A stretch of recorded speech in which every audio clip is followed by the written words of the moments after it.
그러니까 저희 어머님도 저를 다 이해하지 못하시고 제 여동생도 아직 저를 다 이해하지 못하고 저희 아버님의 7남매가 계신데 그분들도 아직도 저를 다 이해하지 못하십니다. 그런데 한 가지는 인정하세요. 그 뭐냐면 제가 걸어온 믿음의 삶의 진정성, 그건 인정하세요. 왜냐면 20년 동안 일관되게 걸어왔으니까. 그리고 설명은 안 되는데 제가 돈도 추구하지 않았고 세상에 사자도 추구하지 않았는데 제가 그럭저럭 잘 살더라는 거예요.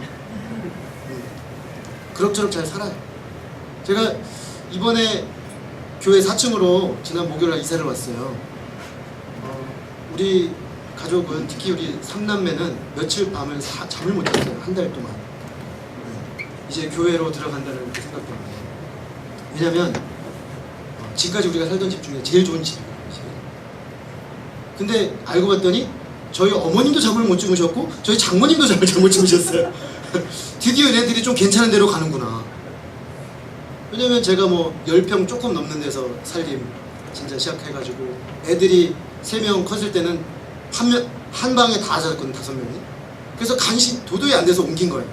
근데 지금 또 애들이 이만큼 커져가지고 방이 또 좁아진 거예요. 그래서 옮긴. 근데 여기 꽤 넓어요. 근데 사실은 저희는 세상 사람들이 추구하는 거 추구하며 살진 않지만 하나님이 때를 따라 우리의 필요를 한 번도 채워주지 않은 적이 없어요. 그리고 고백이 뭐냐면 내 잔이 넘치나이다. 내가 필요한 것 이상으로 하면 늘 채워주셨어요. 그러니까 우리 가족들이 볼 때 신기한 거죠. 저희 어머니가 볼 때 인정이 되는 거예요. 이제 아니, 왜냐하면 갈수록 괜찮아지거든요. 뭐 세상에서 엄청 잘 사는 건 아닌데 보니까 조금씩 좋아지고 있거든요. 일반 사람들이 말하는 것에 있어서도 제가 그런 걸 추구하지 않았지만 하나님이 제 삶을 책임져 주시고 인도해 주신 것이 보이는 거예요. 이 실체를 인정하지 않을 수가 없고, 그리고 저는 혼자 시작했는데 이제는 믿음의 아내와 믿음을 계승한 믿음의 가정을 만들어서 하나님이 저의 삶을 축복하고 있어요. 이제는 저는 사실은 이제 제 소망은 한 가지밖에 없어요. 그건 뭐냐면 이 믿음을 사랑하는 가족들과 공유하는 겁니다. 어머님은 이제 거의 반쯤 넘어오셨어요. 보니까 여기도 나쁘진 않아, 보니까. 근데 어떤 면에서는 더 나은 것 같기도 해, 이런 생각이 드시는 거예요, 어머니도. 그래서 20년의 삶으로 입증된 실증, 믿음이 실증되어지니까 어느 순간 그것이 설득력을 가지기 시작하더라고요.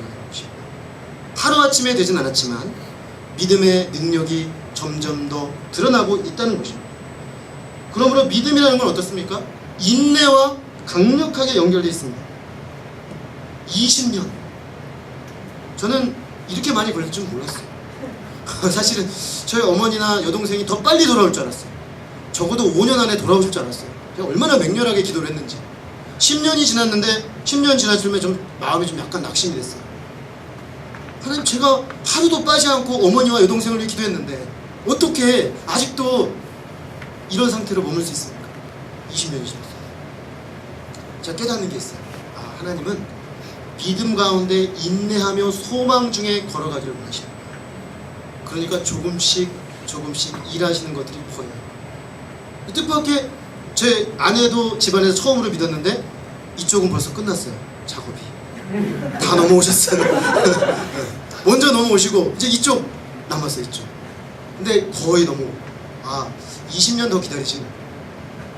근데 좀 안타까운 건 우리 어머님 연세가 있기 때문에 주님 이왕이면 이 믿음의 세계를 좀 누리다가 주님 품에 가실 수 있게 해주세요. 그런 기도 제목이 있죠. 중요한 건 뭡니까?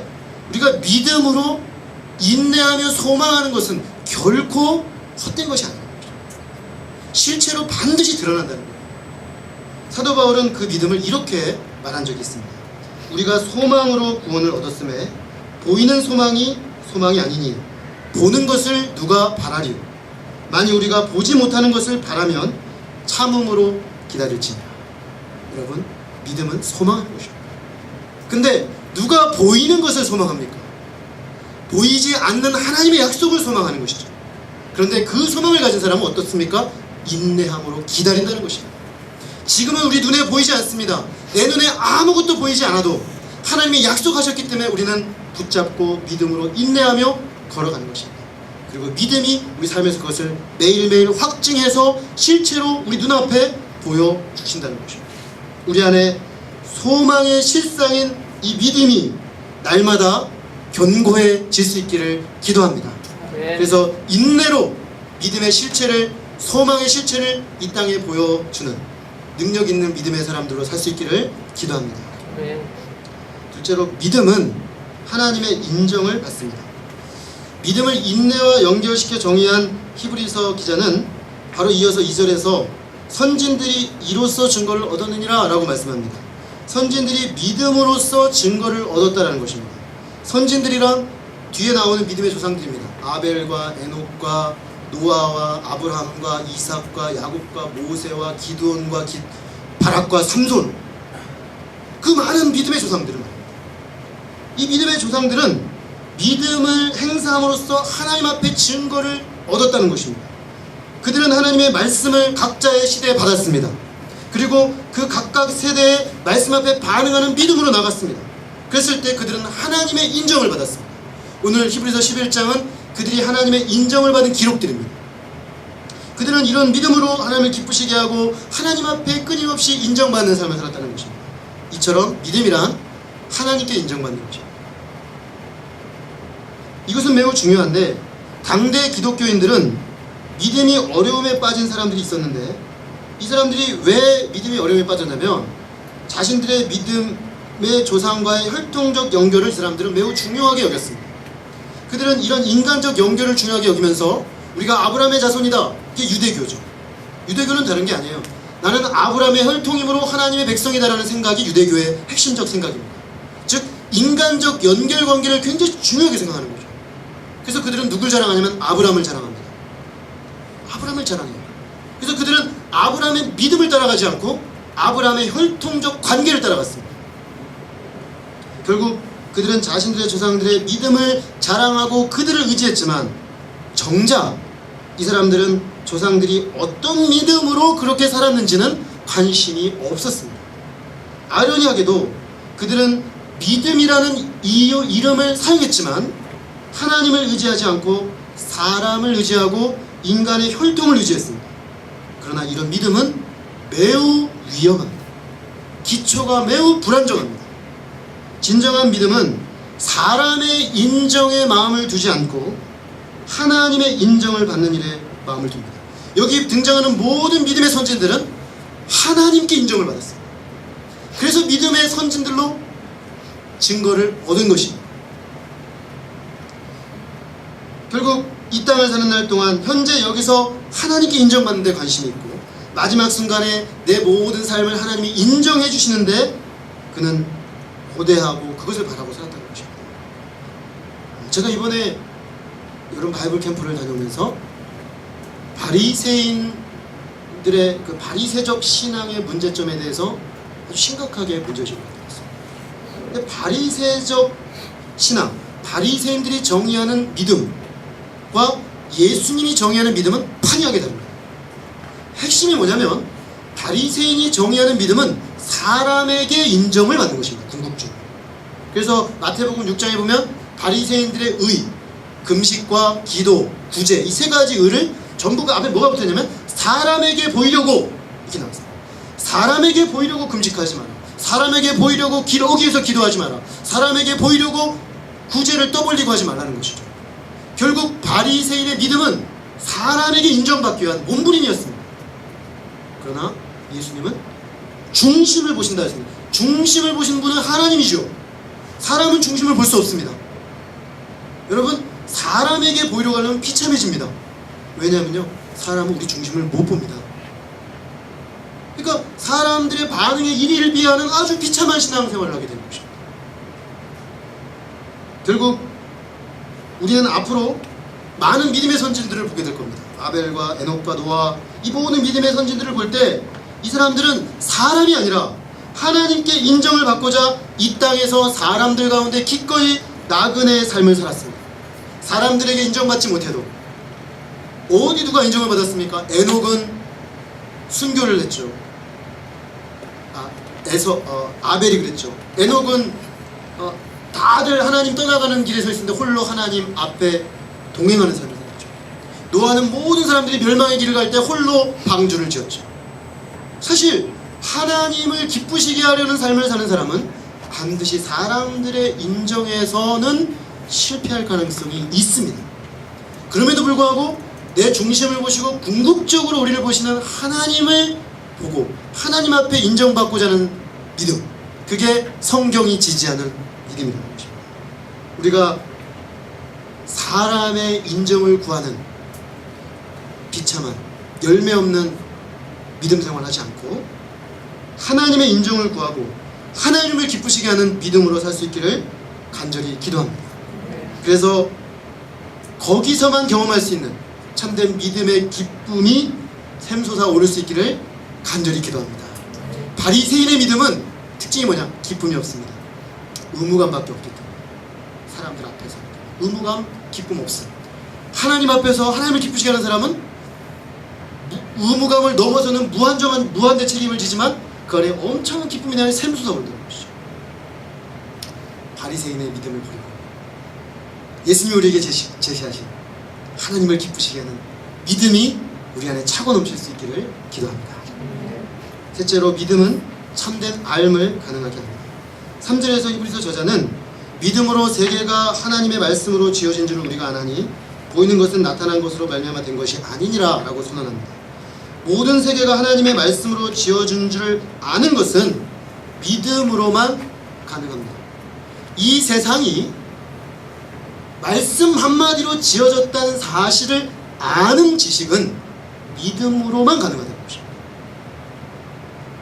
우리는 종종 이 세상에 존재하는 것을 아는 도구가 이성이라는 한 가지로만 한정된다고 생각하는 사람들을 만나게 됩니다. 그런 사람들은 필연적으로 한계에 부딪히고 맙니다. 왜냐하면 세상을 어떤 실체를 알아가는 데 있어서 그 도구가 이성밖에 없기 때문에 이성이 가지고 있는 한계가 있습니다. 이성이 가지고 있는 한계. 이성이 한계가 있죠. 근데 우리는 이성이 무궁무진한 걸로 생각하는 사람들이 있어요. 이성은 어떤 대상을 인식할 때 무궁무진한 어떤 도구인 걸로 착각하는 사람이 많아요. 착각입니다. 제가 말하면 뭘 한다고 저렇게 말씀하시나? 제가 칸트를 잠깐 모셔보겠습니다. 칸트가 사실 이걸 철학적으로 이미 밝혀놨습니다. 그가 철학적으로 밝혀서 쓴 책이 뭐냐면 순수 이성 비판이라는 책이에요. 그 책의 핵심적 요지는 이런 겁니다. 우리가 인간 이성을 순수 이성이죠. 아주 순수하고 정리하게 인간 이성을 최대 한도로 적용하게 되면 이성으로는 초자연적 세계는 알 수 없다라는 것이 결론입니다. 그거 제가 한 말이 아니고요. 칸트가 한 말이에요. 그래서 그는 이성으로 알 수 있는 이 자연계를 넘는 초자연적 세계는 말하지 말아야 된다. 그래서 불가지론이에요. 알 수 없으니까 어떻게 알아요? 그러니까 그 얘기는 하지 말자는 거예요. 이 사람은. 그러니까 칸트는 정직해요. 왜 정직하냐? 인간 이성을 엄밀하게 적용해 가면 한계에 부딪힌다는 겁니다. 초자연 세계는 모르니까 함부로 얘기하지 말자는 거죠. 너나 나나. 그렇게 되니까 결국 불가지론은 도덕적 명령의 객관적 근거가 사라져버리죠. 초월적 존재가 없으면 우리가 이렇게 살아야 될 이유가 없거든요. 그래서 그 사람이 실천 이상 비판을 써가지고 그냥 도덕적으로 합당하니까 그렇게 살아 이렇게 말합니다. 그래서 결국에 우리는 이 칸트의 작업을 보면서 칸트는 정말 탁월한 철학자입니다. 그의 작업에 감사해야 됩니다. 그러나 우리는 그의 전제를 한번 다시 검토해 볼 필요가 있습니다. 칸트의 작업을 거슬러 올라가면 누구로 가냐면 데카르트로 갑니다. 데카르트는 뭐였냐면 일체의 모든 대상을 회의해보고 마지막까지 회의에서도 더 이상 회의할 수 없는 게 뭐냐를 했는데 이 사람이 결론을 이상하게 냈어요. 생각하는 자기 자신만을 의심할 수 없다라고 결론을 내버렸어요. 그러니까 그 전제로 돌아가야 돼요. 왜냐면 거기서부터 철학이 쫙 흘러가가지고 칸트가 정리한 거예요. 그러니까 뭐냐?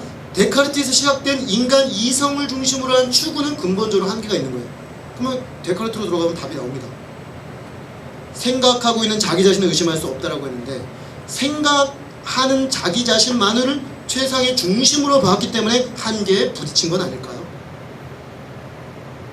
결국 우리가 이 보이는 세계와 보이지 않는 모든 세계를 파악해 가는 데 있어서 우리가 꼭 이성만을 사용해야 됩니까?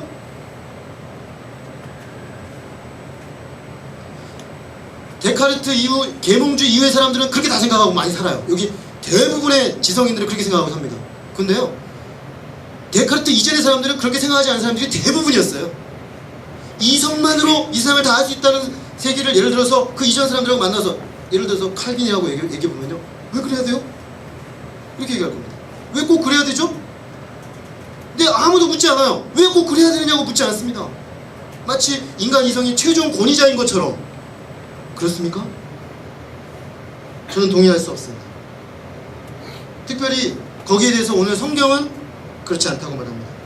우리가 경험할 수 없고 이성과 합리로 설명할 수 없는 세계가 있다. 그리고 그런 세계를 아는 방법으로는 이성이 아닌 믿음을 가지고 확인해야 한다 라는 오늘 선언을 읽게 되는 것입니다. 그것에 대해서 히브리서는 우리가 믿음으로 이 보이는 세계가 하나님의 말씀으로 지어진 줄을 안다 라고 담대히 선포합니다. 여러분, 안다라고 했습니다. 무엇으로요? 믿음으로 안다는 것입니다. 여기서 알은 믿음을 통해 우리에게 수여되는 것입니다. 믿음은 인식이 발생하는 수단입니다. 이성만 인식이 발생하는 수단이 아니라 믿음도 인식이 발생하는 수단입니다.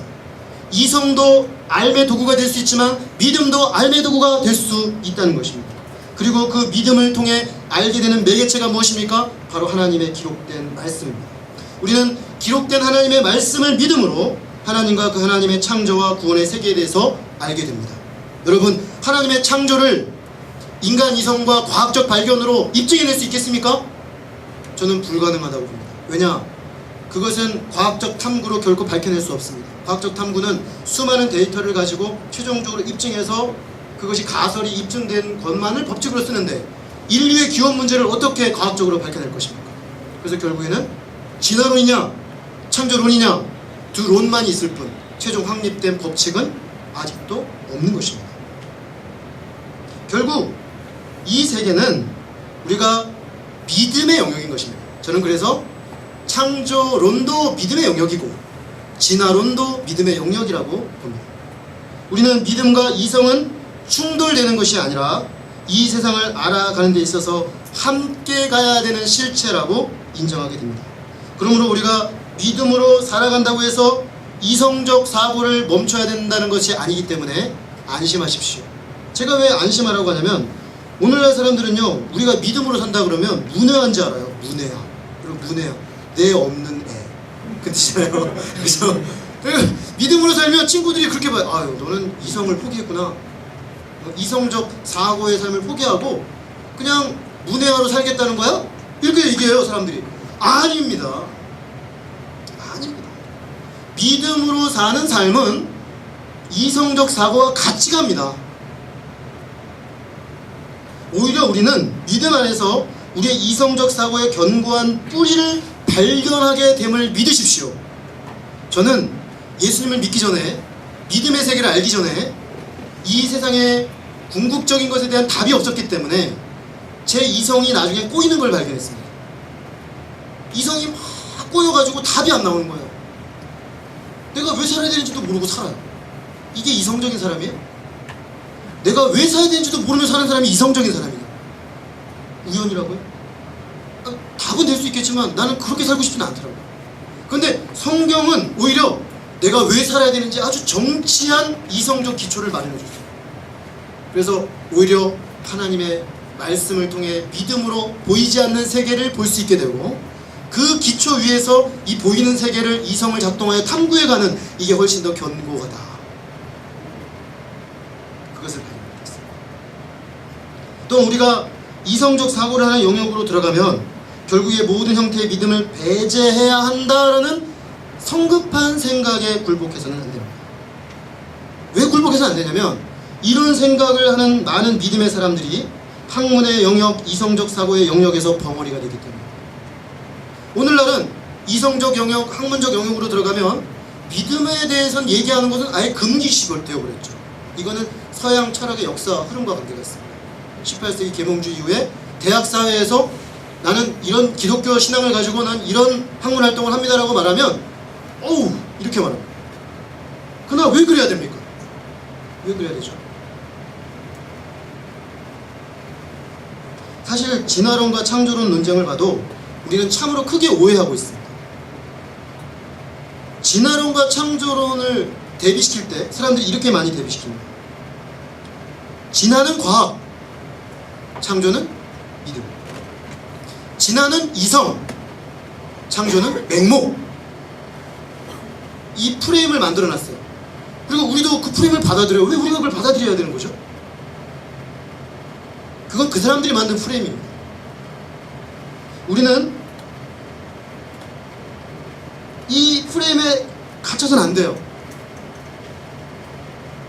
진화냐 창조냐 결국 다 믿음의 영역이에요.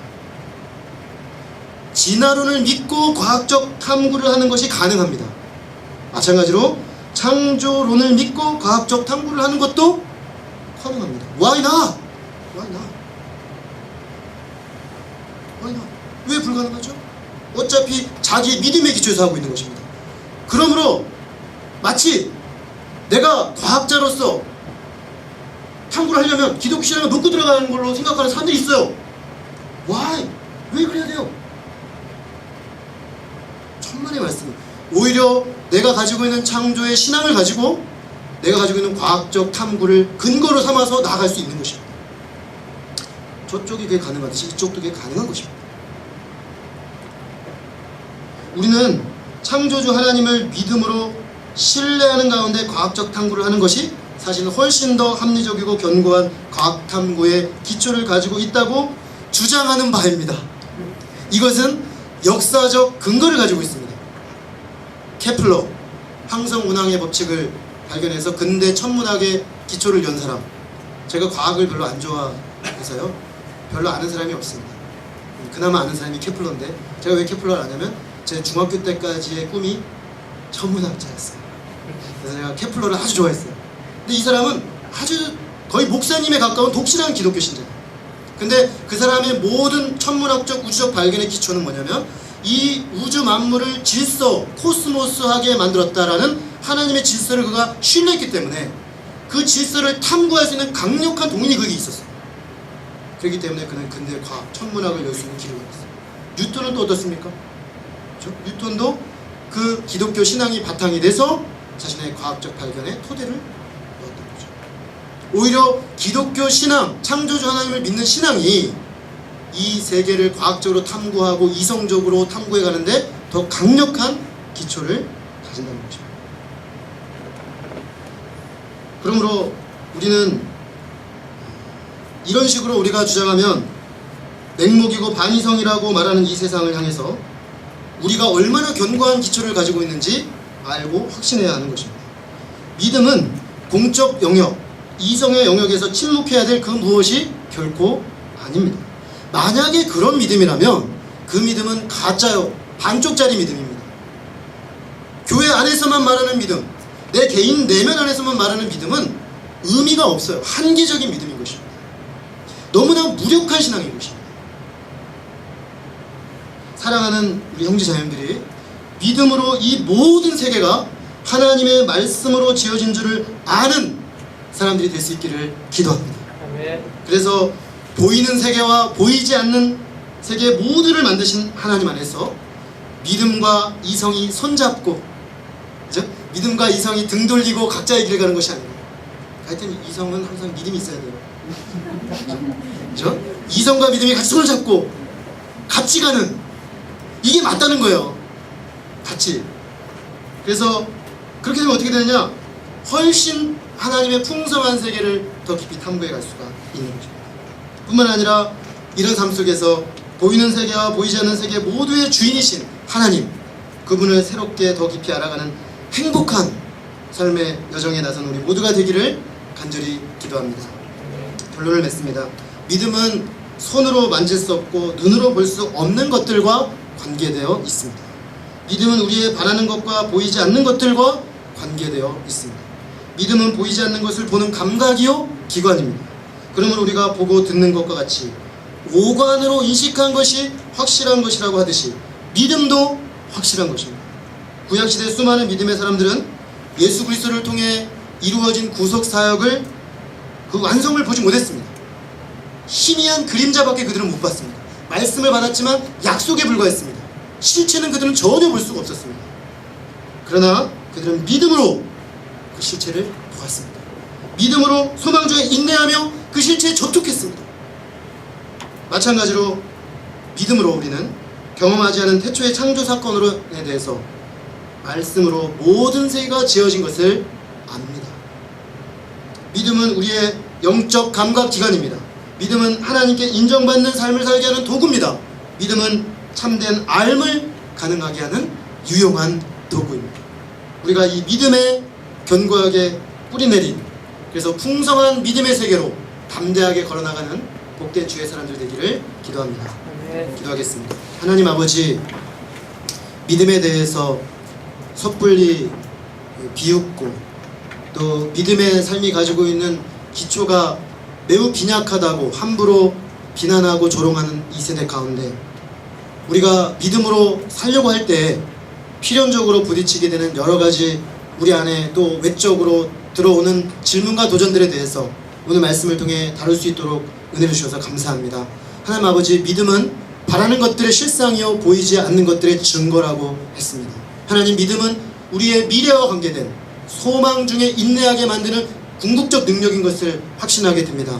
또한 믿음은 보이지 않는 세계가 우리 안에 실제화되어 나타나는 도구인 것을 알게 됩니다. 하나님, 보이지 않는 세계, 또 소망 중에 미래도 바라는 것들, 그것들이 믿음으로만 우리 안에 실체가 되어 나타나는 줄로 믿습니다. 하나님, 저희들이 믿음을 가지고 소망 중에 걸어갈 때 인내가 필요함을 깨닫사오니 저에게 인내할 힘을 주시고 시간이 필요한 줄 알게 하시고 믿음 위에 견고하게 서서 세상이 결코 흔들 수 없는 믿음의 용사들로 우리 모두 세워지게 하여 주시옵소서. 지금 특별히 저희가 사람의 인정을 구하는 바리새적 신앙의 노예가 되지 않게 하시고 하나님 한 분께 인정받고 하나님 한 분의 기쁨을 드리는 참된 살아있는 생명력 있는 기쁨의 신앙으로 세워지게 하여 주시옵소서. 주님, 믿음은 이성과 대립되고 믿음은 비합리적이고 불합리한 것이라고 말하는 세상 가운데 우리는 믿음으로 이 모든 세상이 말씀으로 지어진 것을 안다라고 고백하며 믿음과 이성을 함께 가지고 사실은 총체적으로 보이고 보이지 않는 세상을 탐구해 나가는 하나님의 사람들 되게 하셔서 세상에서 우리가 어떤 믿음의 증거를 가지고 학문의 영역에 있어서도 또 사람들과 과학의 영역에 있어서도 대화하고 그들을 설득해 나갈 수 있는 파워 크리스찬이 될 수 있도록 좀 축복해 주시기를 간절히 기도합니다. 우리 사랑하는 모든 형제자녀들의 심령 속에 오늘 말씀을 통해 주신 은혜가 삶의 실제적인 변화의 능력이 되도록 다만 역사해 주시기를 기도합니다. 감사하고 예수 그리스도 이름으로 기도했습니다. 아멘. 우리 각자의 입술로 주님께 기도하며 나가겠습니다.